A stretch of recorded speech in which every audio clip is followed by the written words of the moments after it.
Julie Sweet, CEO of Accenture, and Jensen Huang, CEO of NVIDIA, are joining us exclusively now. It's good to see you, Jensen and Julie. Even so, welcome to London, Julie, who is joining us from across the pond. Let's discuss how to scale the adoption of AI here, Jensen. Why is this collaboration crucial for assisting organizations embrace agents and helping them comprehend the quantifiable return on investment they might anticipate? Yes, it's wonderful to meet you. Hello, Julie. John, hello. Hello, John. First of all, we have spent the past decade reimagining the computer and preparing it for generative artificial intelligence, modernizing all of the world's data centers.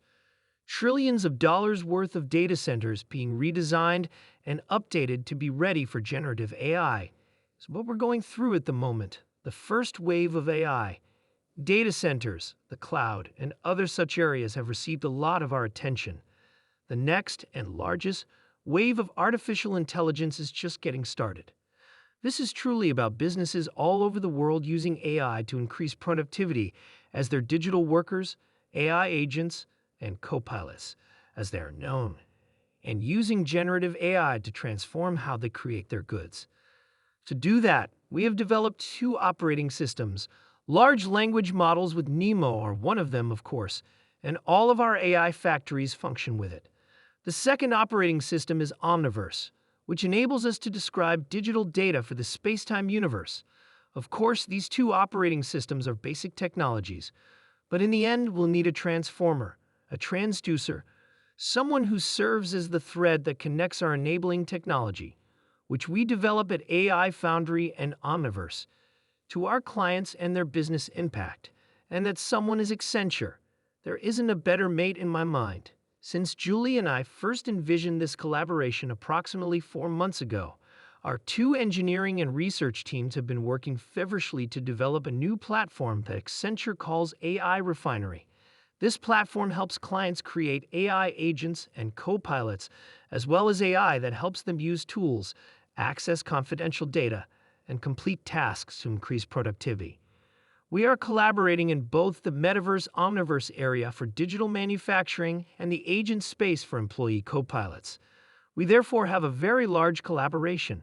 All right, Julie, please provide us with the strategic overview of this situation. You informed us last year that Accenture would expand your AI talent headcount to 80,000 and invest $3 billion over 3 years in your data and AI practice. To what extent will the NVIDIA stack be the focus of that $3 billion and 80,000? The NVIDIA stack is a fantastic illustration of our approach to investing as we do it, to enable our clients deploy generative AI more quickly. By the way, Accenture uses it as well. We must use Accenture as our own best credential while utilizing this technology, which was one of the things Jensen and I decided upon right away. In order to go to market 20 to 50% faster, lower our costs, and, most importantly, rewire our marketing function so that our campaigns actually take 35% fewer steps, we have now used and are deploying it in marketing, utilizing NVIDIA's engine and seamlessly integrating it across our technology stack and other investments in generative AI. And that's what Jensen discusses, the transformation aspect of this. We're rewiring, not just incorporating technology into our current activities. On the manufacturing side, we are doing the same thing. John, you're probably unaware, but our manufacturing facility is approximately 1 million square feet. We produce customized robots and automation, and we're utilizing AI Foundry and Omniverse together to cut the design cycle for those bespoke robotic automations by half, beginning with the design phase. Although we're only getting started, we're proving that agentic architecture is scalable, real, and able to be used across digital cores and generative investments already made by our clients. Everything you and I went through, including Jensen Huang's remarks during Goldman's exclusive interview outside the White House, led to this comeback to AI. Larry Ellison was obviously involved in that Oracle conference call and all of the information that emerged from the Oracle numbers. Microsoft also gave presentations at Communicopia and Goldman Sachs, with a strong emphasis on artificial intelligence and all of its potential. Do you consider yourself more of a believer? You have been doubtful. No, I have never doubted AI's ability to revolutionize the world. What it will mean for society as a whole is what I have been and still am worried about. I have no doubts about what will ultimately transpire. There are still differing opinions, one of which is more held by the Sequoia camp, and which we all began discussing earlier this summer when Sequoia released its. But is this going to change everything or not? I'm not skeptical of it, no. You're not, Jim? You know I haven't been, so that's good. Indeed, it's amusing. When you talk to Gene, he tells you that this has been alcohol for like 18 months, and that it is meant to treat cancer. In other words, does it treat cancer? And you take a moment to clarify that's not the goal. Rather, it's about submitting data that would take years to compile. That's nice. Recent instances where physicians were still able to identify cases of breast cancer more accurately than AI at the time raised some doubts. It is undoubtedly a right-now problem. Just to clarify, he told me that he doesn't have any concerns about NVIDIA's performance. Instead, he wants to know how much it will cost. Ellison from Oracle now publicly states that there is no end to the expenditure because it is necessary to stay up to date with neural networks. One of the main queries is it like they build? The notion that it will eventually be sort of done is one that some people, at least, have accepted.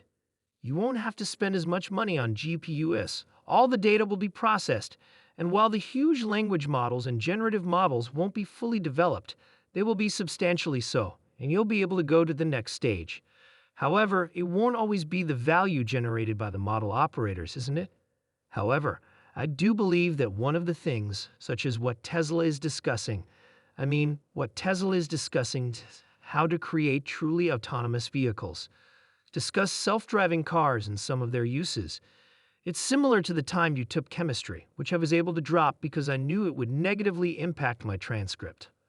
I realized that this is about attempting to accomplish basic rather than applied. Jensen is handling the fundamentals, while Elon is doing the applied, which is extensive. Before the cut, you've had a lot of people come on the network and talk to me, saying things like, hey, you can't buy the Russell until you get the cut. The Russell isn't selling, and you've been cut. Yes, all right, so you were cut now, but how is Russell doing so far this year? I have 3 words for you. Sell the news, please. The Russell's has risen 9.5% so far this year. On Wednesday afternoon, the Russell awaited the announcement, and in my opinion, it was a quintessential sell the news moment.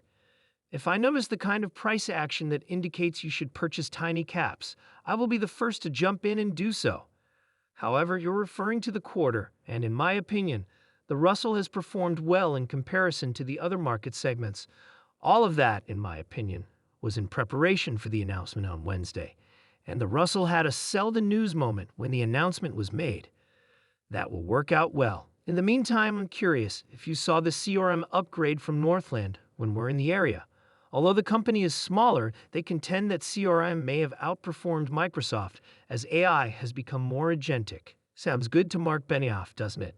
He made some jabs at Microsoft's Copilot at Dreamforce here in San Francisco a few weeks ago, claiming that it hasn't lived up to promises.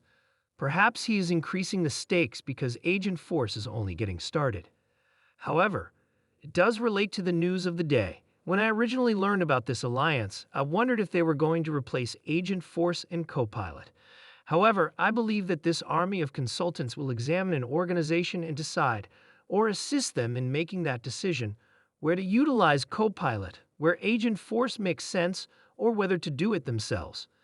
Additionally, Mark Benioff finds that word to be quite offensive. He spoke extensively about do-it-yourself AI, although he advised against it. However, I believe that this collaboration will assist businesses in determining whether to develop their AI in-house or to contract with a CRM or Microsoft.